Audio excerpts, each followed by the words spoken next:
Assalamu alaikum students of second year medical. How are you all?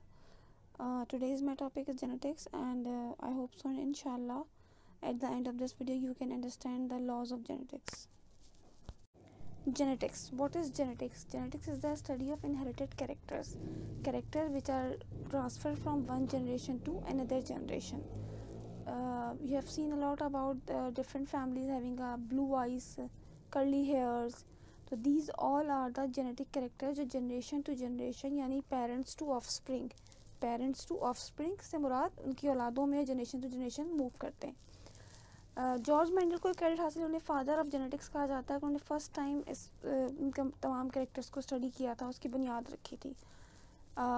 ये हमेशा question arise किया जाता है कि मेंडल के started experiment mostly based on a P plant. तो पी प्लांट ही क्यों सिलेक्ट किया था उसने, और बहुत सारे प्लांट्स भी हो सकते थे.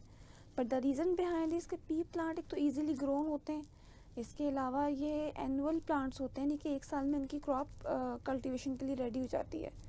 तो कम टाइम में ज़्यादा रिजल्ट हासिल करने के लिए उन्होंने पी प्लांट को चूज़ किया. मेंडल ने 2 मेन एक्सपेरिमेंट्स किए थे और उसकी बुनियाद पे उन्होंने अपने लॉज प्रेजेंट किए. जो मेन एक्सपेरिमेंट थे वो मोनो हाइब्रिड क्रॉस और डाई हाइब्रिड क्रॉस के थे. Mono mean 1 and di means 2, यानी एक 1 कैरेक्टर जिसमें डिस्कस हो रहा था और डाई में 2 कैरेक्टर डिस्कस हो रहे थे. Now we are studying about the second law of Mendel. वैसे तो मेंडल्स के 3 लॉज हैं, law of dominance, law of segregation, law of independent assortment. But we are discussing here about the law of segregation. What is this law is saying? According to statement, each organism contain 2 factors of each trait. During gamete formation, each gamete contain only 1 factor.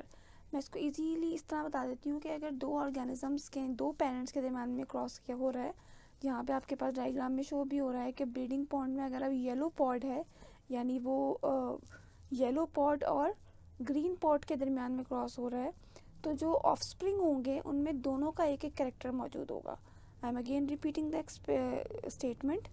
During gamete formation each gamete contain only 1 character of each trait and after fertilization organism receive 2 characters, 1 from each parents.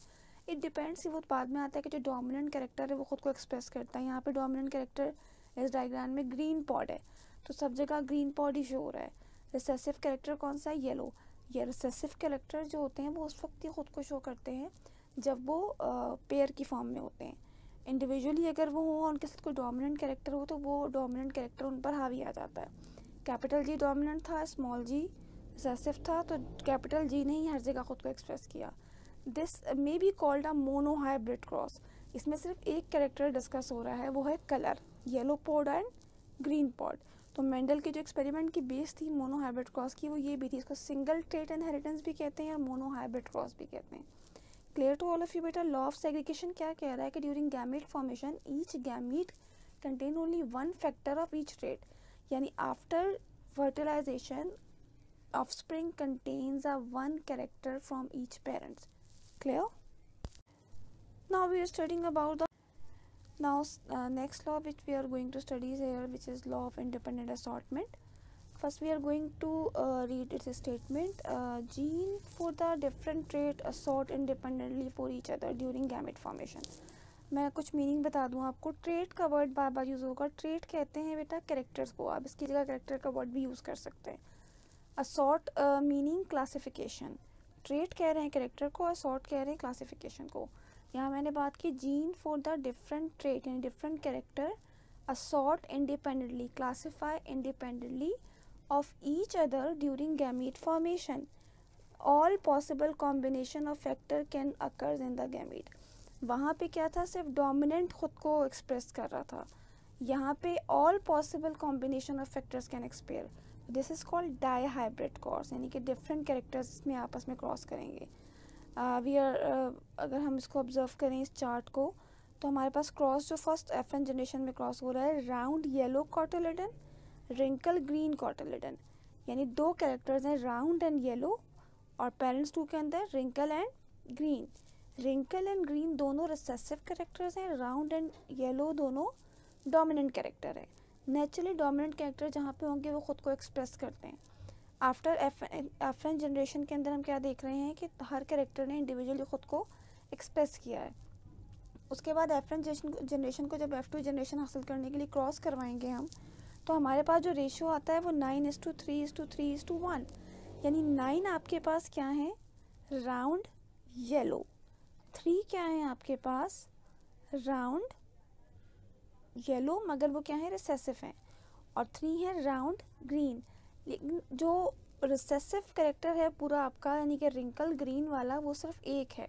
यानी F2 generation में अगर आपके पास offspring produce हो रहे हैं इतने, तो उनमें से 1% चांस है कि आपके पास रिसेसिव कैरेक्टर खुद को एक्सप्रेस कर रहा है, वरना वो डोमिनेंट कैरेक्टर के साथ ही कंबाइन करता रहता है।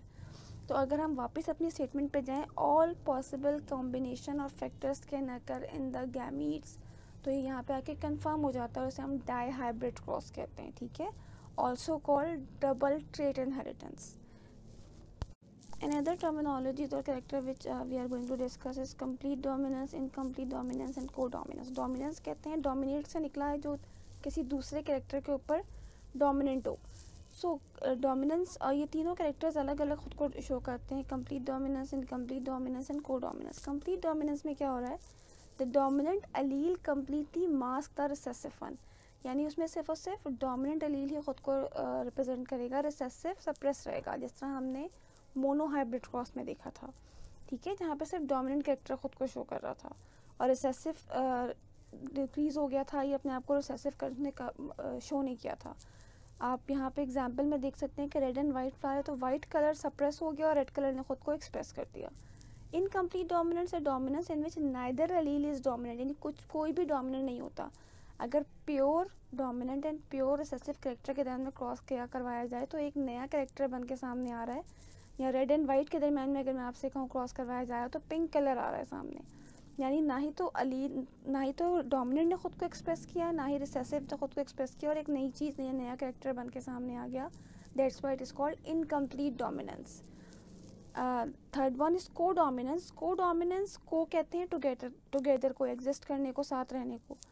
इसमें बोथ कैरेक्टर एक्सप्रेस इटसेल्फ, यानी कि अगर हम रेड एंड वाइट फ्लावर की बात कर रहे हैं तो जब इनका क्रॉस करवाया जाएगा पेरेंट्स का, रेड एंड वाइट फ्लावर्स के पेरेंट्स का, तो जो ऑफस्प्रिंग आएंगे उनमें दोनों कैरेक्टर्स खुद को शो कर रहे होंगे। This is called codominance. I am again repeating it, complete dominance में only dominant character express itself, incomplete में new character is form, neither the dominant neither the recessive, और को डोमिनेंस में both are showing itself. Hope so बेटा कि यहाँ तक की terminology और कैरेक्टर्स आप लोगों को समझ में आ गए होंगे। Kindly give me your response after watching this video. Thank you.